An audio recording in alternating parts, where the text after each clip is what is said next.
kesempatan kali ini aku mau sharing sedikit apa yang aku sedang belajar gitu, apa yang Tuhan ajarin sama aku hari-hari ini gitu. Kita buka ya di ayat Yesaya 43 ayat 19. Aku bacain ya. Lihat, aku hendak membuat sesuatu yang baru, yang sekarang sudah tumbuh. Belumkah kamu mengetahuinya? Iya, aku hendak membuat jalan di padang gurun dan sungai-sungai di padang belantara. Yang aku mau sharingin adalah hari-hari ini mungkin sukar ya buat kita gitu. Kita terpaksa harus dari rumah sendirian gitu, kita harus stay di rumah. Semua rencana kita, semua plan kita rasanya kayak gagal gitu. Rasanya 2020 tuh berat banget dan failed banget gitu buat kita. Tapi aku percaya satu hal sih, beberapa hari ini aku lagi kayak diajarin gitu sama Tuhan kalau Tuhan tuh sedang melakukan hal-hal yang di luar pikiran kita, di luar cara berpikir kita. Mungkin kita menganggap apa yang lagi terjadi ini tuh kayak krisis banget, kayak sukar banget gitu. Tapi ayat ini bilang gitu, Tuhan sedang membuat jalan di padang gurun dan membuat sungai di padang belantara. Yang which is Tuhan sedang membuat jalan di keadaan, di momen, di kondisi yang sukar banget, yang rasanya mustahil lah di padang belantara ada sungai gitu. Tapi hey, Tuhan lagi bikin ini gitu. Aku percaya banget. Contoh simpelnya adalah dengan kita kolaborasi ini gitu. Ada video-video konten semacam ini di sosial media. Aku melihat betapa keadaan sekarang tuh membuat gereja-gereja, membuat anak-anak Tuhan tuh step out dari comfort zone-nya dan ngajak satu sama lain tuh hand in hand gitu, untuk sama-sama yuk kita saling nguatin, yuk sama-sama kita ngerangkul, yuk sama-sama kita jalan bareng-bareng gitu. Apapun denominasi gerejanya, apapun aliran gerejanya, itu kayak yang sebelumnya mungkin kita terkurung dengan gedung gereja gitu, tapi sekarang di sosial media kita tuh semua satu gitu. Itu amazing banget, itu salah satunya gitu.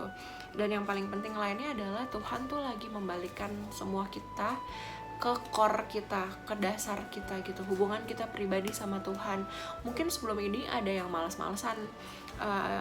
Kalau sharing dari aku pribadi ya, jujur sebelum COVID ini aku merasa aku lagi down, lagi kayak capek dengan pelayanan, lagi bosan mungkin dengan ke gereja kayak gitu. Tapi ketika akhirnya terpaksa di rumah, terpaksa untuk aku sampai merasa kayak Tuhan kayak ini yang kamu mau kan, di rumah doang gitu, gak usah ke gereja, gak usah pelayanan. Ketika aku justru ngalamin itu, aku kayak jadi kayak rindu gitu untuk sama-sama bersekutu, untuk sama-sama melayani Tuhan bareng-bareng gitu. Dan di saat kayak gini justru kayak kita dipaksa untuk ngalamin Tuhan secara pribadi, untuk kenal Tuhan secara pribadi, untuk punya hubungan pribadi sama Tuhan di rumah masing-masing gitu. Dan disitulah motivasi kita, disitulah kayak cara berpikir kita tuh diubah sama Tuhan. Kita tuh diajarin bener-bener sama Tuhan sendiri gitu. So, dan gak cuma itu doang, kayak selain hubungan kita sama Tuhan, hubungan kita juga dibalikin ke keluarga gitu. Di saat kayak gini, siapa sih orang yang paling bisa kita cari? Cuman keluarga gitu. Kita gak bisa ke teman-teman kita, gak bisa keluar, gak bisa ke rumah pembina kita di gereja gitu. Kita cuma punya keluarga kita gitu. Aku dengar banyak banget kesaksian dari teman-teman aku yang kayak justru di musim corona ini, iya perdebatan ada, cekcok ada, tapi itu tuh bikin kita makin solid, bikin kayak kita makin kenal keluarga kita, makin berkomunikasi sama mereka kayak gitu, makin dibalikin ke core ya, inti dari apa ya, Tuhan tuh menciptakan keluarga kan inti dari segalanya gitu, inti dari semuanya itu keluarga gitu, mulai dari keluarga gitu. Nah aku percaya banget di musim-musim yang kelihatannya kayak krisis kayak sekarang, itu tuh Tuhan lagi mengerjakan hal-hal luar biasa dalam diri setiap kita, dalam diri kamu juga gitu. Banyak banget juga teman-teman aku yang akhirnya menemukan potensi-potensi baru dalam dirinya, yang mana bisa jago nulis lah, yang mana bikin vlog lah, yang mana bisa masak gitu. Itu kayak hal-hal baru yang Tuhan bukain, yang mungkin sebelum COVID ini orang-orang gak kepikiran kayak gue bisa ya ternyata kayak gitu. Tapi di musim krisis kayak gini, kita tuh kayak dibukain sama Tuhan, hey potensi kamu tuh lebih dari itu, hey potensi kamu tuh ada banyak gitu.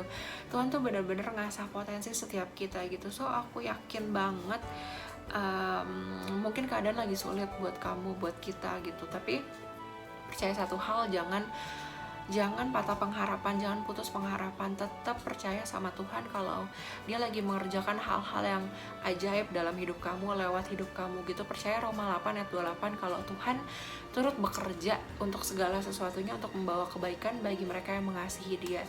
So, aku mau encourage semua teman-teman, jangan putus asa. Pokoknya dalam Tuhan selalu ada pengharapan.